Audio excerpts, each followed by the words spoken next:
caused my own degeneration because I was suppressing the headache. That is a discharge.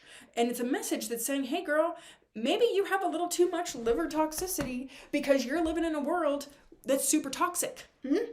What about that?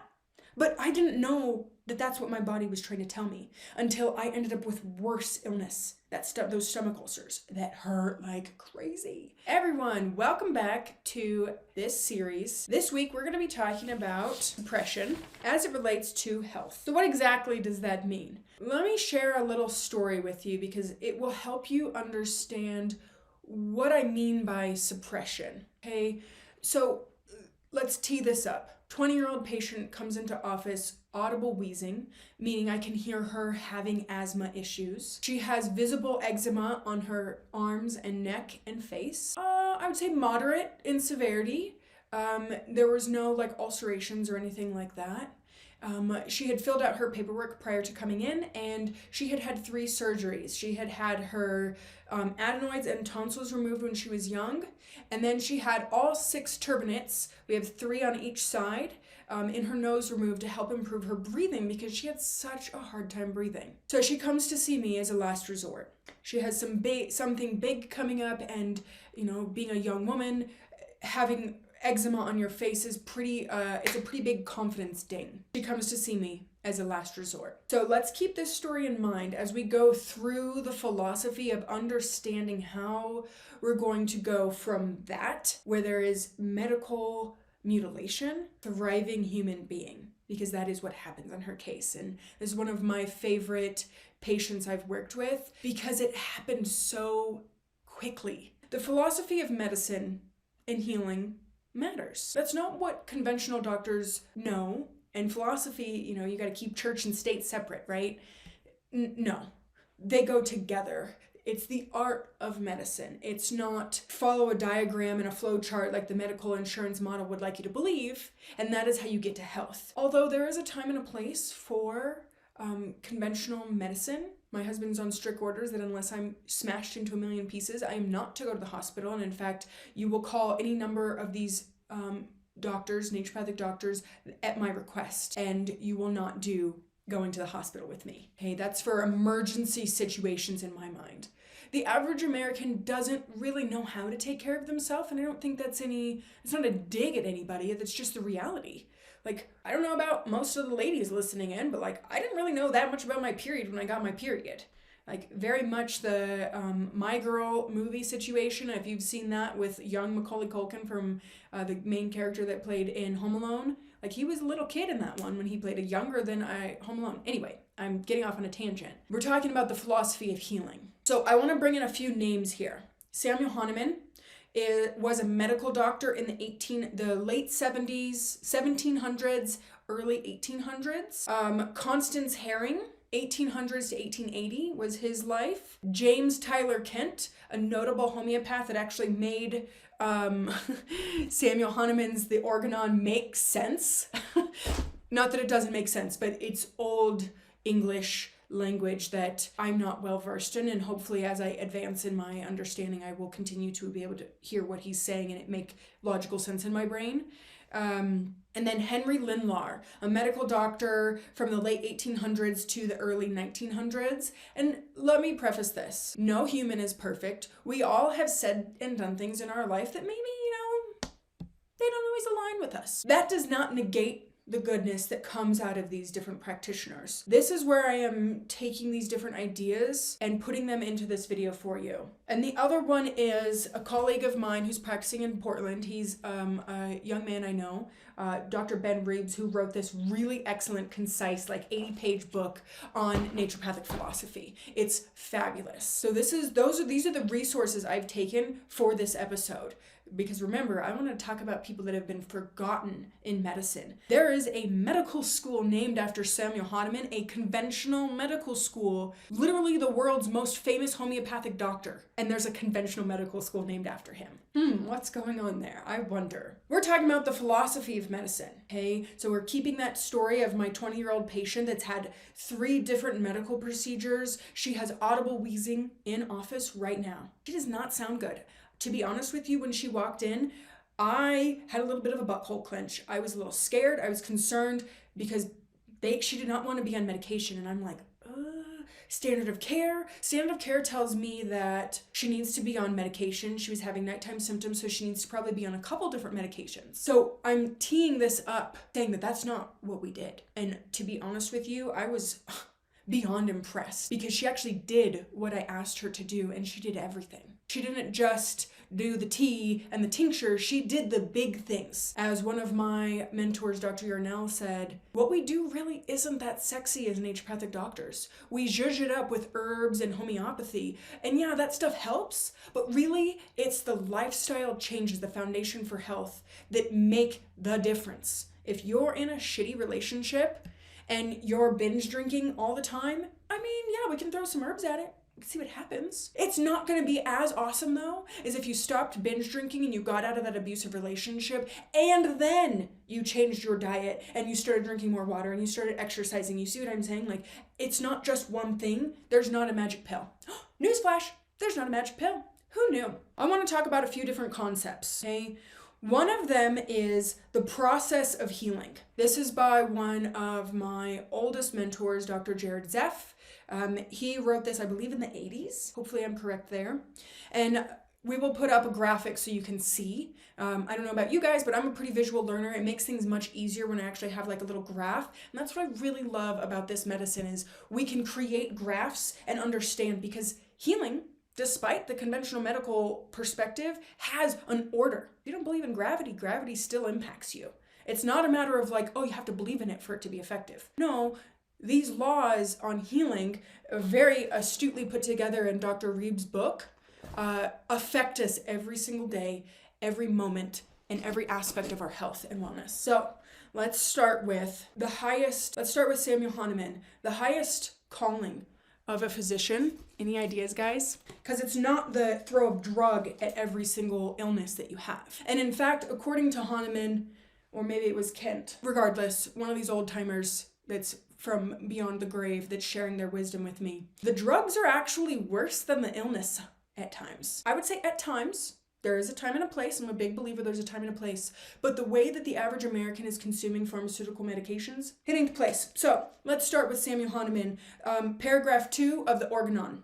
The highest ideal of cure is the rapid, gentle, and permanent restoration of health. That is the lifting and annihilation of the disease in its entire extent, in the shortest, most reliable, and least disadvantageous way, accordingly to clearly realizable, inseeable principles. So what this even means is to be able to properly identify the root cause of the illness, to treat it as quickly and efficiently as you possibly can with the gentlest, most effective means. And, you know, in Samuel Hahnemann's perspective, that is homeopathy. And I've seen some pretty cool things with homeopathy. Now, the case I shared with you in the beginning, we didn't use homeopathy with her. That's what makes this even more important in my mind, is because you're going to see that you don't always need the things that are magical. You need the actual rubber meets the road, the hard work. Okay, so let's go back to Dr. Zeff's little diagram. And like I said, I'm going to upload it into this video. So you have your health, and your health is here. Let's have it be over here. Whoop, your health is here, okay? And then let's say something happens. Let's say your best friend dies and you start drinking and going to the bar. You start going to the bar and staying up late and drinking a little more than usual. It doesn't even have to be drinking a lot. You're going to the bar 3 times a week and you're drinking 2 beers each of those nights. But that's not how you used to take care of yourself. So there's been a disturbance to your usual physiology, the way you care for yourself. And I'm not saying that drinking a beer is a problem. But if you go from drinking no beer to now drinking beer 3 times a week, and you're staying up late, and you're probably not hydrating, and you might be mixing with some questionable humans depending on what type of bar you're going to, and like in quotes there, what type of bar you're going to. So you have a disturbance to your physiology. You had something tragic happen. That's also life. Life, as Helen Keller says, life is full of suffering, and it's also the overcoming of suffering. Okay, so then we get an imbalance of foundations because we're trying to manage the fact that our best friend died, and that sucks. We get a compensatory response. Okay, so now you start feeling a little fatigued, and maybe your concentration diminishes, and your husband has been trying to fill you up and you're just not interested in sex anymore, so your libido's totally shot. And a few months later, after this behavior of staying up late and drinking too much, you start noticing that your periods aren't as regular as they once were. You're like, well, what's going on? Like, they're a little heavier, I have a little more pain, right? Like, neither here nor there. Us women, we kind of deal with this and we let it go. But having period pain is not normal. Actually, you should have pretty much no symptoms until you get your bleed. So we start with a disturbance and then some compensatory mechanisms. Signs and symptoms, as we like to call them in medicine. And here's what can happen. You either realize, frick, my best friend just died. I don't have my person to lean on. I feel super sad. You stop drinking. You start journaling. You start crying. You have that emotional discharge that was an appropriate response to your best friend just dying. Whether of natural causes, whatever, it doesn't matter. The fact is you lost someone that was very close to you. And that's hard. We've all been there, at least once, I'm sure. And if you haven't had a person die, you've had a pet die, right? Having that discharge, that emotional breakdown, that nasty, ugly crying, that is the discharge. Now, here's what happens if you don't have that discharge. You keep drinking. You keep drinking, your husband realizes that you're not really interested in spending time with him, he divorces you. So now you have a grief of your best friend dying, and a couple years later, your husband divorces you because you've been staying out too late and maybe being promiscuous. I don't know what you're doing, but like you're not handling the grief of your best friend dying well. So now you have your husband divorcing you, your period's all wacky, your libido is down, and you're like making riskier behaviors, and you get, I don't know, an STD, an STI, sexually transmitted infection. Let's just say chlamydia. And you don't notice because you've gone from drinking 2 beers 3 days a week to drinking every night, and you lose your job and. So now we have a chronic reaction that's building. And I don't know about you guys if you've ever known an alcoholic, but man, some of those people can drink. Whoa. That's all I really got to say. It's pretty crazy. Because if I drank like that, I'm pretty sure I would die. And so I don't, but my homeostasis didn't adjust and gradually line out itself with that amount of heavy drinking, with that amount of promiscuous behavior. And I'm not judging, I'm just saying I'm building a story for you guys in your mind about what can happen. Your friend dies, you start drinking a little bit more than you usual do, your husband divorces you because you guys aren't meeting each other's needs, and then that's more grief because you actually loved your husband, but you didn't know how to process the grief of your friend dying. So now we end up in a chronic reaction that becomes deeper because we're suppressing it with alcohol in this particular case, okay? And then we start with degeneration. And, again, don't know if you guys have spent time around an alcoholic, but they're not super active. Like, I'm not talking about your functional alcoholics. I'm talking about the people that, we're past that. Like, leaving Las Vegas alcoholic. Like, the guy that can barely get it up, right? Like, the person that's laying in bed just chugging the booze down and is so sick. That's degeneration. It can also be cancer. It can be ulcerations. It can be paralysis, some of these neurodegenerative disorders. What about Alzheimer's? What about these types of dementia where you forget your partner, you forget your kids, you forget your grandkids, you forget who you are, and time is warped? That's degeneration. Let's share another story going back to the first case. So this woman comes into my office and she's had these 3 medical procedures and she's been on the typical medications you would imagine for eczema, allergies, and asthma. Steroids, inhalers, creams, antihistamines, you name it. She's been on all the different flavors of those. Some helped, some kind of did, some really didn't, some made her worse. That's the general theme with these types of medications. So she comes into my office, I'm her last resort. They've seen lots of doctors, and she's like, I don't really know what else to do here. We get the way that illness is created. Eczema was most likely the first illness that she had. And this rings true for my story too, because eczema I'll get to that another time. So eczema, they got suppressed by the topical steroids, the steroid cream, the good old hydrocortisone cream we all know and love. Puts that on, the eczema goes away, sort of. It just goes deeper into the body. And we'll get to Herring's law of cure here in a moment because this makes sense logically speaking from his perspective. Okay, so you put the steroids on the eczema, all right? Then what? It goes deeper into the body. Deeper into the body, the next layer is going to be the development of allergies. Allergies so severe that she can't leave her house in the morning to go to school without taking an antihistamine, something like Claritin, Zyrtec, Allegra, Benadryl, whatever, Singulair, what is that one called? Montelukast, right? There's several of these medications that she could be taking. Okay, kind of helps. Helps mostly, maybe like 80%, but she still is having allergies, still has to bring a hanky with her, blah, blah, blah. All right, and a few years later, as she's turning into an adolescent, going through puberty, she develops asthma. She's never had to use an inhaler. Now she's on a few different medications. She was already on Montelukast. Let's put her on a rescue inhaler such as albuterol and Advair, Discus, whatever those are. I forget what the generic name is. Sorry, guys. That's the trade name. And then guess what happens? She gets the surgeries. And do they help? Maybe at first. Mom said the tonsil one helped a little bit at first, but the turbinates, the little things in our nose, turbinates do 4 jobs. They cool or warm the air, depending on the temperature outside. They moisten the air, they filter the air, and they slow the air intake down. If you're mouth breathing, you need to be breathing through your nose, because our lungs, that's not how our lungs are meant to be breathing. It's like 1/3 of the amount of air I can take in through my mouth, through my nose. That is how our body is meant to be made. Okay, so she comes to me. She's had these procedures. She has pretty significant asthma, pretty significant eczema, and allergies are like so-so. So she goes from allergies to asthma. She takes these medications. She gets these procedures, kind of better, but not really. And about a decade goes by, and then she ends up in my office. Okay. She's been suppressed. Asthma, I would call degeneration. On this, like, where we go from having health, we have a normal, healthy, vibrant, kiddo, 5-year-old that gets eczema. It happens. It happens a lot, actually. So then what? So then she gets asthma, then she gets eczema, then she gets asthma, eczema, allergies, and then asthma, and ends up in my office. Asthma being the degeneration. What's the chronic reaction? The allergies. And in my experience, allergies are actually some of the hardest things to treat because it takes so long to play catch up with the body. With all the burden that we put on our sweet liver right here. I like to say that we expect our liver to do the job of 12 livers when we only have one. It kind of brings up the thought of Grey's Anatomy's mini livers, if you guys are a big Grey's Anatomy's fan. Let's keep this in mind. She's in degeneration state when she comes into my office. That's why I was scared, because she's wheezing. I can hear it.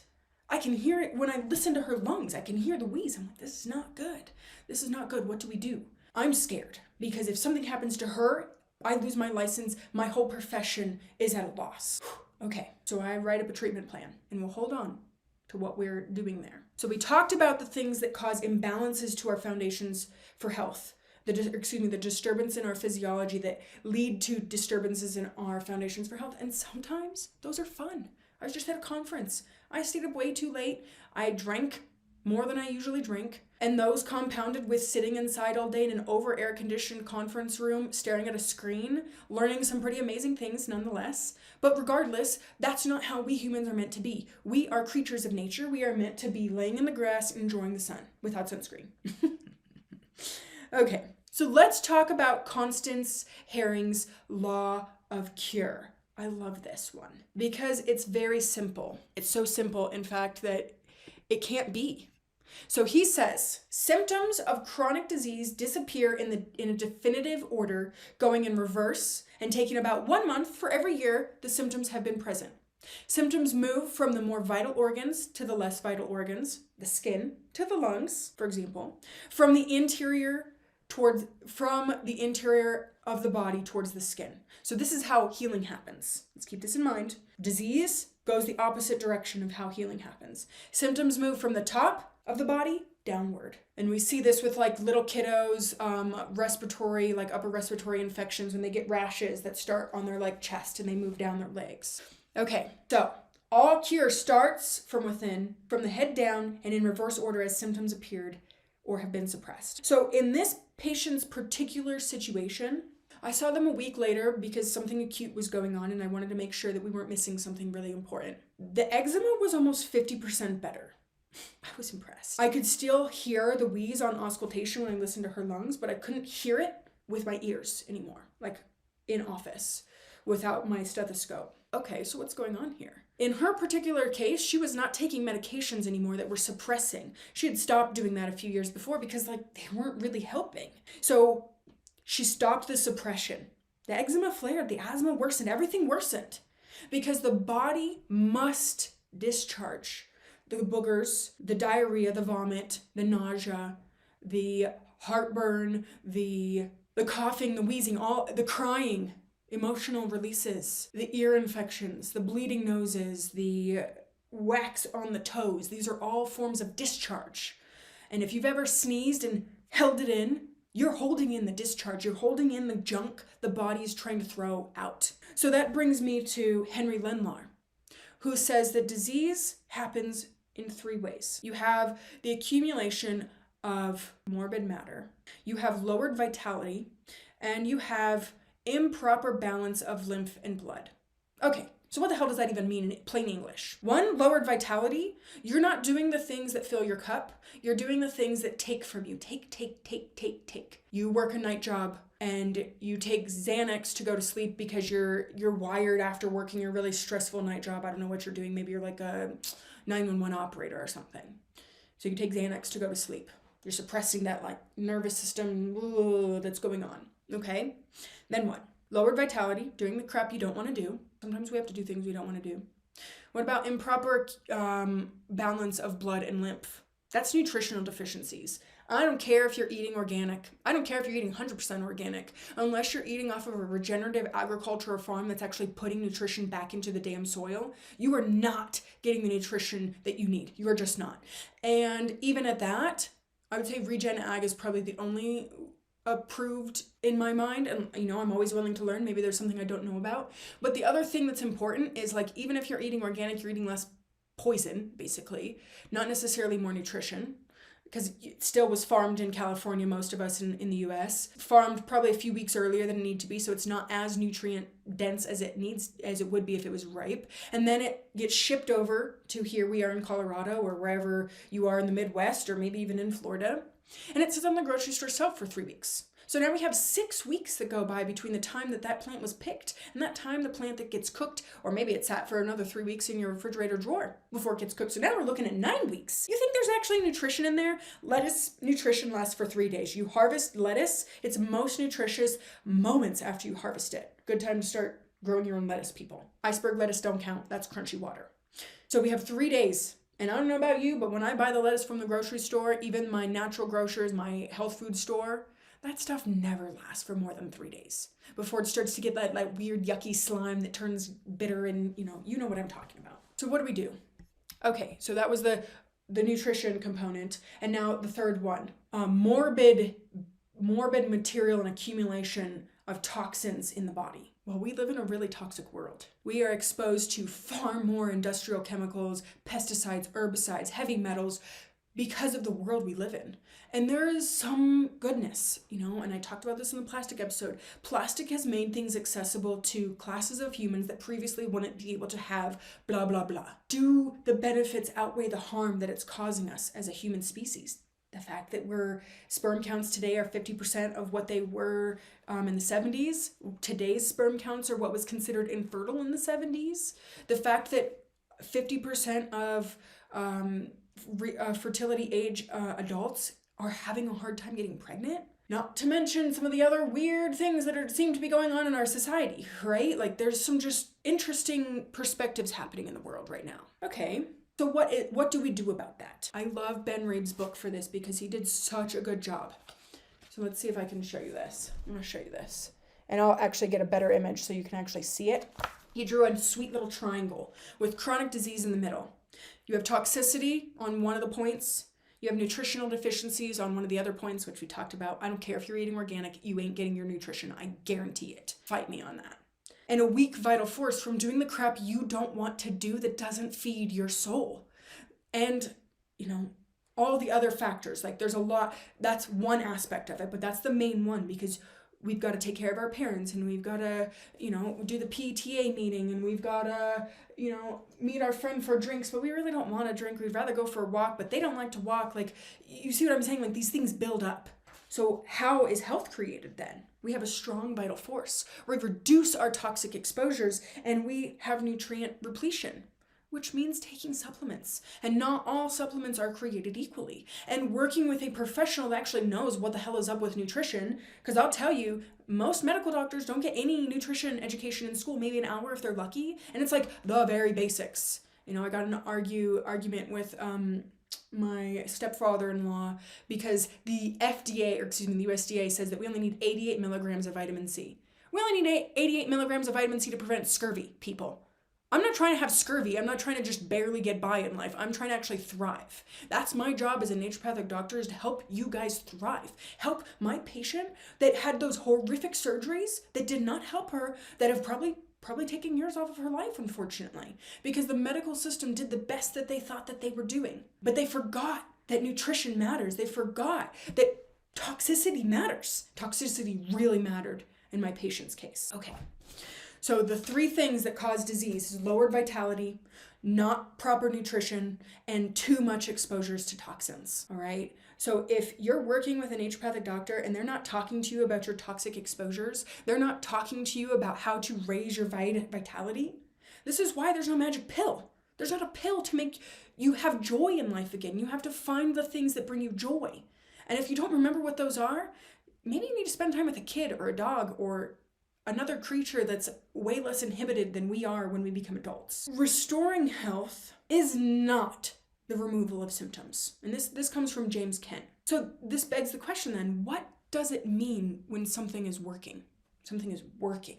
The definition I grew up with is someone that took antibiotics every time I got a little sniffle, and every time I had a little cough, every time I had asthma, every time I had eczema, I took a pill, I took a cream, I took all the things. That's how I was raised. That's how my mom was raised. There's nothing wrong with that. Except look where we are with the average American having multiple chronic illnesses. So there is something wrong with it. I resent. There is something wrong with that. The model works great if you have broken bones. It doesn't work so great for everything else, because all we are suppressing those discharges from the body from Dr. Zeff's little diagram. We're suppressing the body's natural discharges. If we're vomiting from food poisoning, do not give me an antiemetic, with the caveat of if I am becoming so dehydrated that I'm having electrolyte imbalance. See, this is the thing about naturopathic doctors, is we have a therapeutic order, and there is a time and a place for every form of medicine. And any naturopathic doctor that tells you otherwise, they are not actually practicing. Dr. Kent, and I don't remember where he said it in this book, Lectures on Homeopathic Philosophy, but he talked about that the drug, the pill, is actually more dangerous in some cases than the disease itself, right? Like, we've all had those episodes of not feeling great because we've got the cold or flu. We don't feel good. Who likes being sick? Really, truly. Who likes having a headache? I hate having headaches. I hated them so much when I was younger that I took ibuprofen all the time. All the time. I took it so much because I thought it was normal and safe, because you could just go buy it over the counter at Walmart, right? Then I got stomach ulcers from it. I caused my own degeneration because I was suppressing the headache. That is a discharge.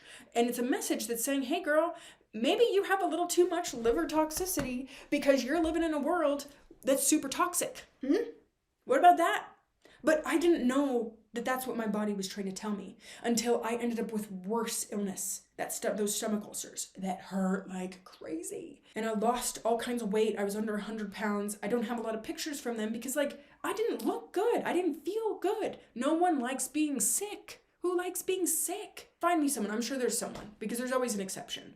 Never and always don't seem to work. So if the pill is potentially more dangerous, but what we've defined as medicine is working is the suppression or the disappearance, the total disappearance of a symptom. Oh, I took an ibuprofen, my headache's gone. That's so great. Now we're playing symptom whack-a-mole, because that was a symptom trying to discharge that we whack-a-moled. No, body. No, you're dumb. No headaches for you. Let's get stomach ulcers instead. Isn't that much better? That's so much better.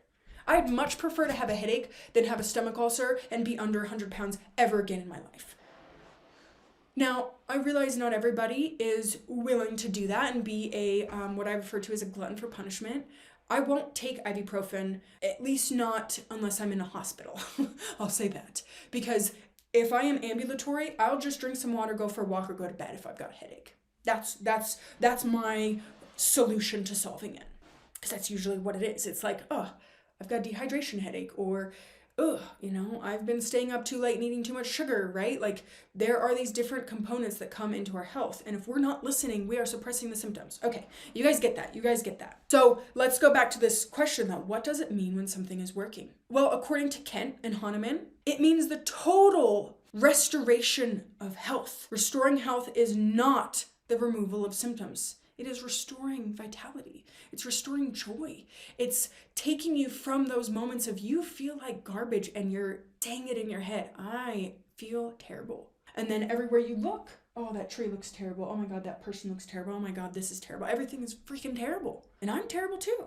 And I'm going to cancel all those thoughts. Like, I'm beautiful. I'm wonderful. You guys are wonderful. Everything is great. And that's good enough. But that's the restoration of health. So what are the foundations for health? Because we've talked about the imbalances in foundations for health causing disturbances into our normal physiology.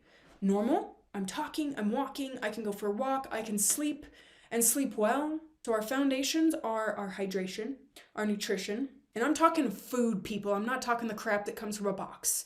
Every once in a while, sure. But if you are not eating food that your great grandmother would know, it ain't food.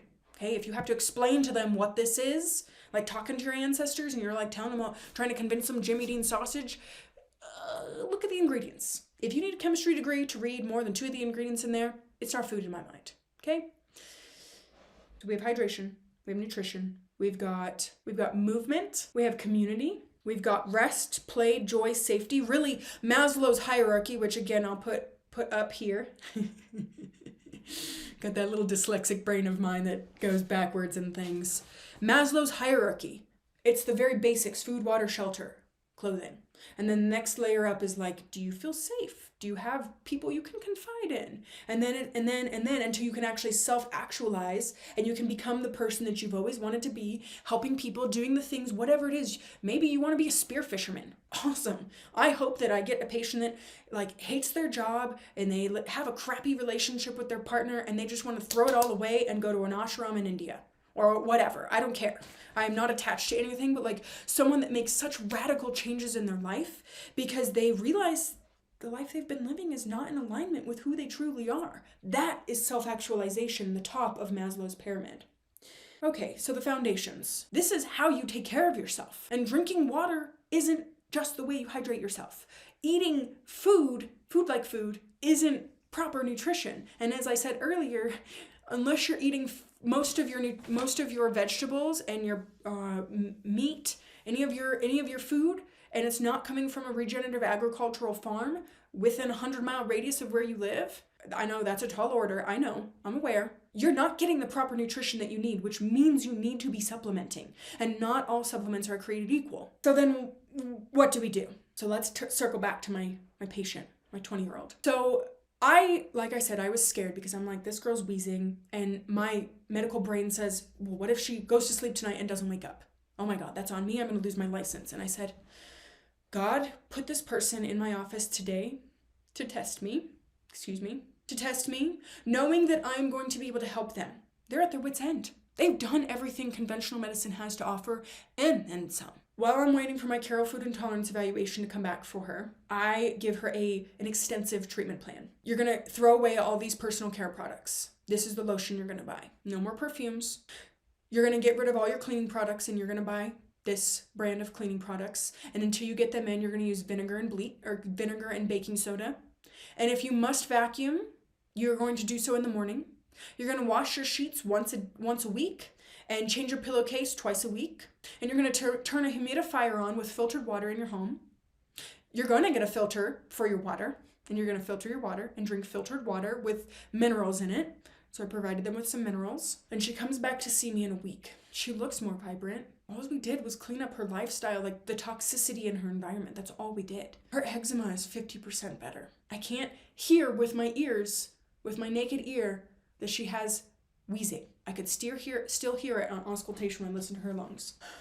We tell her Carol. She was egg and fruit and sugar. And I mean, she did everything in that week. I was honestly shocked because the list was so extensive. And I said, give yourself a couple weeks to implement. Like, this is big order. But when you're at your wit's end, you're going to do exactly what your crazy tinfoil hat wearing ND is going to tell you. So she comes back in 6 weeks. She has no more eczema on her body. There was one spot, the worst spot, and it was right here on her arm, and you could still see some red where it was healing. There was no more wheezing. She had no more wheezing at all. I couldn't hear it, and I couldn't hear it when I listened to her lungs. This girl had suffered more than a decade and had had multiple surgeries that were unnecessary. Maybe they were necessary in the way that she needed to get to the end of a rope, to do the crazy naturopathic techniques of cleaning up your personal care products and throwing your freaking perfume in the trash. I don't care what kind of perfume it is. I don't care how expensive it is. It's fucking garbage. It's an endocrine disruptor.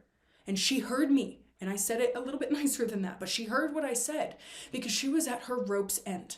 And a lot of times, it's when we're in these stages of degeneration that we're willing to do whatever it takes. So I'm in the business of seeing miracles happen. Her doctor said there's nothing more that we can do.